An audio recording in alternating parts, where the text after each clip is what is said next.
Hello everyone, welcome to Navras Maths Tutorials. Example number 20. ನೋಡಿ ಏನ್ ಕೊಟ್ಟಿದ್ದಾರೆ, ಸಿಂಪ್ಲಿಫೈ ಅಂತ ಕೊಟ್ಟಿದ್ದಾರೆ. ಫಸ್ಟ್ ಒನ್ ಅದರಲ್ಲಿ 2 to the power of 2 upon 3 dot 2 to the power of 1 upon 3 ಅಂತ ಕೊಟ್ಟಿದ್ದಾರೆ. ಇಲ್ಲಿ ಡಾಟ್ ಅಂದ್ರೆ ಏನರ್ಥ, ಮಲ್ಟಿಪ್ಲಿಕೇಶನ್ ಅಂತ ಅರ್ಥ. ಮಲ್ಟಿಪ್ಲಿಕೇಶನ್ ಕೊಟ್ಟಾಗ ನೋಡಿ ಇಲ್ಲಿ ಲಾಸ್ ಆಫ್ ಎಕ್ಸ್ಪೋನೆಂಟ್ಸ್ ನ ಓದಿದಿವಲ್ವಾ, ಆ ಲಾಸ್ ಯೂಸ್ ಮಾಡಿ ಮಾಡುವಂತ ಕೆಲವೊಂದು ಸಮ್ಸ್ ನ ಕೊಟ್ಟಿದ್ದಾರೆ.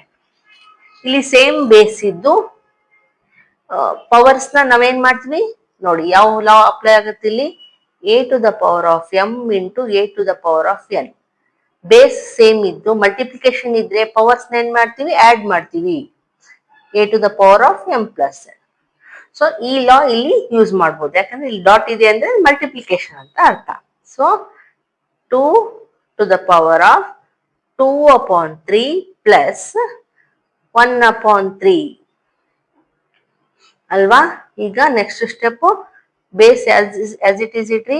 ಇಲ್ಲಿ ನೋಡಿ ಡಿನಾಮಿನೇಟರ್ ಸೇಮ್ ಇದೆ, ಡಿನಾಮಿನೇಟರ್ ಸೇಮ್ ಇದ್ರೆ ನ್ಯೂಮರೇಟರ್ ಆಡ್ ಮಾಡ್ಬೋದು. ಸೊ 2 plus 1 3 upon 3 ಆಯ್ತು.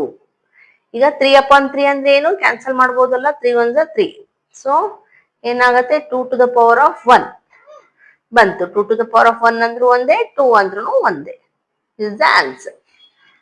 ಓಕೆ, ಈಗ ಸೆಕೆಂಡ್ ಒನ್ ನೋಡಿ ಏನ್ ಕೊಟ್ಟಿದೆ, 3 to the power of 1 upon 5 whole to the power of 4 ಅಂತ ಕೊಟ್ಟಿದ್ದಾರೆ. ಇಲ್ಲಿ ಯಾವ ಲಾ ಯೂಸ್ ಆಗತ್ತೆ ನೋಡಿ, a to the power of m whole to the power of n is equals to a to the power of, ಏನ್ ಮಾಡ್ತೀವಿ, multiply ಮಾಡ್ತೀವಿ, m into n, powers ನ ಮಲ್ಟಿಪ್ಲೈ ಮಾಡ್ತೀವಿ. ಸೊ ಈ ಲಾ ಯೂಸ್ ಮಾಡಿ ಇದನ್ನ ಮಾಡೋಣ. ಬೇಸ್ ಹೀಗೆ ಇಡ್ಡಿ, 1 upon 5 ಇಂಟು 4 ಇದೆ, 4.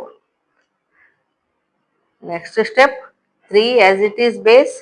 ನೋಡಿ ಮಲ್ಟಿಪ್ಲಿಕೇಶನ್ ಇರೋದ್ರಿಂದ ಮಲ್ಟಿಪ್ಲೈ ಮಾಡ್ಬೋದು. ಇದು ನೋಡಿ 1 ಇಂಟು 4 ಮಾಡಿದಾಗ 4, ಡಿನಾಮಿನೇಟರ್ 5 ಇದೆ.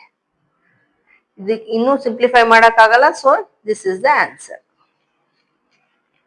ಈಗ ನೆಕ್ಸ್ಟ್ ಒನ್ ನೋಡಿ, ಥರ್ಡ್ ಒನ್ ಏನ್ ಕೊಟ್ಟಿದ್ದಾರೆ, 7 to the power of 1 upon 5 divided by ಅಂದ್ರೆ upon 7 to the power of 1 upon 3 ಅಂತ ಕೊಟ್ಟಿದ್ದಾರೆ. ಇಲ್ಲಿ ನೋಡಿ ಯಾವ ಲಾ ಅಪ್ಲೈ ಆಗತ್ತೆ, ಸೇಮ್ ಬೇಸ್ ಇದ್ದು ಡಿವಿಷನ್ ಇದ್ರೆ ಏನ್ ಮಾಡ್ತೀವಿ, ಪವರ್ಸ್ ನ ಸಬ್ಟ್ರಾಕ್ಟ್ ಮಾಡ್ತೀವಿ ಅಲ್ವಾ. ನೋಡಿ a to the power of m divided by a to the power of n ಇದ್ರೆ a to the power of m minus n ಅಂತ ಲಾ ಇದೆ ಅಲ್ವಾ. ಈ ಲಾ ಯೂಸ್ ಮಾಡಿ ನಾವು ಮಾಡೋಣ. ನೋಡಿ ಏನಾಗುತ್ತೆ, 7 to the power of 1 upon 5 minus 1 upon 3. ಈಗ ಬೇಸ್ ಹಂಗೆ ಇಡೋಣ. ಇಲ್ಲಿ ನೋಡಿ ಡಿಫ್ರೆಂಟ್ ಇದಾವೆ, ಡಿನಾಮಿನೇಟರ್ ಡಿಫ್ರೆಂಟ್ ಇದೆ. ಸೊ ಆ ರೀತಿ ಮಧ್ಯೆ ಮೈನಸ್ ಇದೆ, ಮೈನಸ್ ಆರ್ ಪ್ಲಸ್ ಇದ್ದು ಡಿನಾಮಿನೇಟರ್ ಚೇಂಜ್ ಇದ್ರೆ ಏನ್ ಮಾಡ್ಬೇಕು, ಎಲ್ಸಿಎಂ ತಗೋಬೇಕು. ಎಲ್ಸಿಎಂ ತಗೊಂಡ್ರೆ ಏನ್ ಬರುತ್ತೆ, 3 5 15 ಬಂತು. ನೋಡಿ 15 by 5 ಅಂದ್ರೆ 15 ಡಿವೈಡೆಡ್ ಬೈ 5 ಮಾಡಿದ್ರೆ ಏನ್ ಬರುತ್ತೆ, 3 ಬರುತ್ತೆ. 3 1 3 ಮೈನಸ್ 15 by 3 ಅಂದ್ರೆ 15 ಡಿವೈಡೆಡ್ ಬೈ 3 ಮಾಡಿದಾಗ ಏನ್ ಬರುತ್ತೆ, 5 ಬರುತ್ತೆ. 5 ಇಂಟು 1 ಮಾಡಿದಾಗ 5 ಇಸ್ ಈಕ್ವಲ್ಸ್ ಟು, ಇನ್ನೊಂದು step 7 base as it is. ಇಲ್ಲಿ ನೋಡಿ ಒಂದು ಪ್ಲಸ್ 1 ಮೈನಸ್ ಇದ್ರೆ ಮೈನಸ್ ಮಾಡ್ಬೇಕು. 5 ಮೈನಸ್ 3 ಅಂದ್ರೆ 2 ಆಗತ್ತೆ. ಆದ್ರೆ ಬಿಗ್ಗರ್ ನಂಬರ್ ಸೈನ್ ಯಾವ್ದಿದೆ, ಮೈನಸ್ ಇದೆ. ಸೊ -2 ಕೊಡ್ಬೇಕು upon 15. Okay, this is the answer. ಇದನ್ನೇನು ಸಿಂಪ್ಲಿಫೈ ಮಾಡಕ್ ಬರಲ್ಲ. ಈಗ ಫೋರ್ತ್ ಒನ್ ನೋಡಿ ಏನ್ ಕೊಟ್ಟಿದ್ದಾರೆ, 13 to the power of 1 upon 5 dot ಕೊಟ್ಟಿದ್ದಾರೆ, 17 to the power of 1 upon 5 ಅಂತ ಕೊಟ್ಟಿದ್ದಾರೆ. ಇಲ್ಲಿ ಡಾಟ್ ಕೊಟ್ರೆ ಏನಂತ ಅರ್ಥ, ಮಲ್ಟಿಪ್ಲೈಡ್ ಅಂತ, ಮಲ್ಟಿಪ್ಲಿಕೇಶನ್ ಸಿಂಬಲ್ ಇದು. ಓಕೆ, ಅಂದ್ರೆ ಈ ತರನು ಸಿಂಬಲ್, ಡಾಟ್ ಇಟ್ರೂ ಅದು ಅರ್ಥ ಮಾಡ್ಕೋಬೇಕು, ಇದನ್ನು ಮಲ್ಟಿಪ್ಲಿಕೇಶನ್ ಅಂತ. ಓಕೆ, ಈಗ ಇಲ್ಲಿ ಯಾವ ಲಾ ಅಪ್ಲೈ ಆಗತ್ತೆ ನೋಡಿ, ಇಲ್ಲಿ ಪವರ್ಸ್ ಸೇಮ್ ಇದಾವೆ, ಬೇಸ್ ಚೇಂಜ್ ಇದಾವೆ. ಸೊ ನೋಡಿ a to the power of m into b to the power of m, ಈ ಲಾ ಅಪ್ಲೈ ಆಗತ್ತೆ.